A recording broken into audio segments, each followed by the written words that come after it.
جمہوریت کیا ہے؟ جمہوریت کو اگر آسان الفاظ میں تعبیر کریں تو یوں کہیں گے کہ جمہوریت ایسی طرز حکمرانی کو کہا جاتا ہے کہ جس میں حاکمیت اعلیٰ صرف عوام کی ہو۔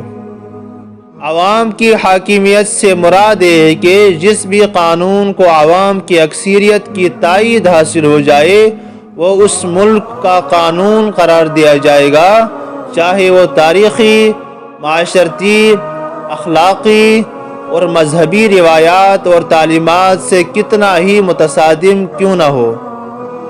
اس لیے ایسی طرز حکمرانی کے باطل ہونے میں کوئی شک و شبہ نہیں ہے۔ لیکن اب سوال یہ بنتا ہے کہ کیا پاکستانی جمہوریت بھی کفر ہے؟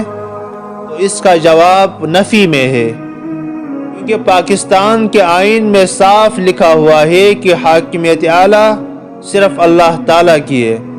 یہ آئین 1948 میں علامہ شبیر احمد عثمانی رحمۃ اللہ علیہ کی سربراہی میں کئی علماء کرام نے تیار کیا تھا۔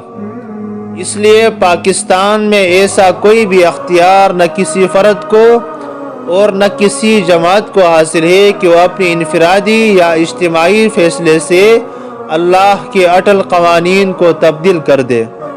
اسی قانون کے روح سے پاکستان کی پارلیمنٹ ایسا قانون جو قرآن و سنت کے خلاف ہو پاس کرنے کی مجال نہیں رکھتی۔